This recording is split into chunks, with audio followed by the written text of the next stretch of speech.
Hello everyone, আমার নতুন blog ভিডিওতে সবাইকে ওয়েলকাম গাইস। এই কুল গাছটা আর কি অনেক পাতা হওয়ার কারণে হেলে আর কি পড়ে গেছে, তাই একটা বাঁশ দিয়ে গাছটাকে একটু দাঁড় করিয়ে রাখলাম।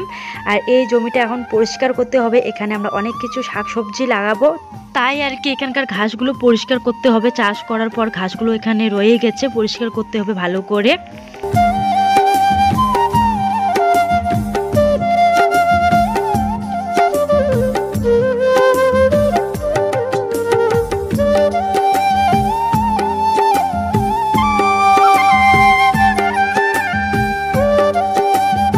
সম্পূর্ণ জমির ঘাস পরিষ্কার মাই করেছে। মায়ের আর কি হঠাৎ করে শরীরটা খারাপ হয়ে যায়, অল্প একটু জায়গা বাকি থাকে, তাই ভাবলাম যে না আমি করে রাখি, তাহলে একটু মা এগিয়ে থাকবে।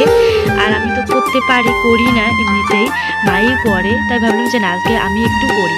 আর রান্না বান্না ছাড়া আমাদের কোনো কাজ নেই, তাই আমি আর মা মিলে এইটুকু আর কি করি। গাইস, রাত্রেবেলা চলে এসেছি মেলা বাড়িতে। বোন, আমি, ঠাম্মা আর আমি সন্ধ্যাবেলা বাড়িতে গিয়েছি। সন্ধ্যাবেলা বাড়িতে গিয়ে তারপরে আমরা রাত্রেবেলা এখন মেলাতে এলাম। আর বোনের নাকি আসার মতো কেউ নেই, একাই একাই ভালো লাগবে না, তাই আমাকে ফোন করে আসতে বললো বাড়িতে। আমি বাড়ি গেলাম, তারপর আমরা এখন এসেছি মেলাতে। আর আমি ঠাকুর তো দেখেছি, বোনরা দেখেনি, তার জন্য আমরা লাইনে দাঁড়িয়ে পড়েছি। আর আজকে প্রচুর লোক হয়েছে, কারণ আজকে সারেগামার থেকে ময়ূরী আসবে, তার জন্য আজকে বেশি লোক হয়েছে। এত পরিমাণে লোক হয়েছে, মেলা একদম ঢোকাই যাচ্ছে না। এই যে দেখো, অনেক লোক হয়েছে, আর এত পরিমাণে ভিড় হয়েছে কি বলবো। গতকাল তোমাদের দাদাভাই আর আমি এসেছিলাম এই মেলায়। গতকাল আর কি বেশি একটা লোক হয়নি, আজকে আর কি বেশি পরিমাণে লোক হয়েছে। আর কালকে মেলাটা শেষ হবে, তার জন্য আর কি বেশি লোক হয়েছে।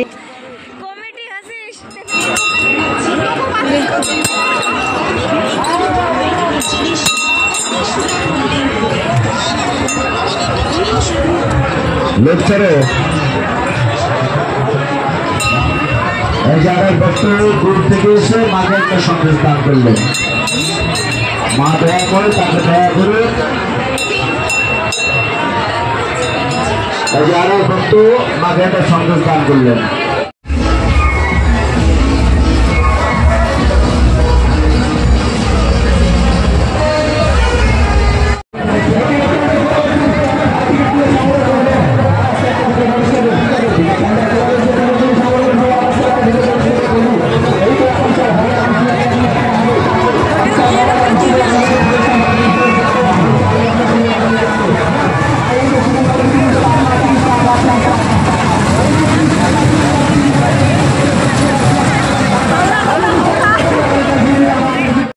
গাইস, মেলার পিছনে সাংস্কৃতিক অনুষ্ঠান চলছে, তার জন্য আমরা এখন অনুষ্ঠান দেখার জন্য যাচ্ছি।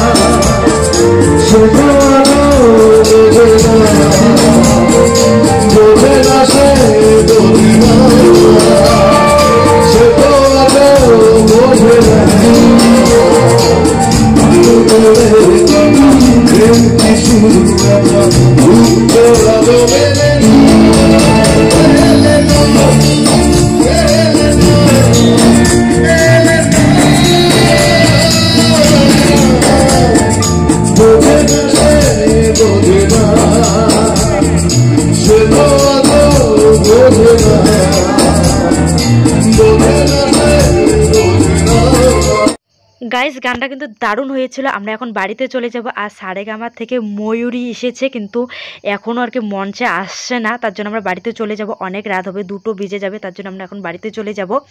তারপর হঠাৎ করে দেখি সবাই দৌড়ে যাচ্ছে। আমি ভাবলাম ময়ূরী দিদি হয়তো মঞ্চে উঠেছে, তার জন্য আমরাও দৌড়ে চলে এলাম। এখানে এসে দেখি না, 2টো মেয়ে ড্যান্স করছে। তারপর আর কি একটু ড্যান্স দেখে চলে গেলাম বাড়িতে।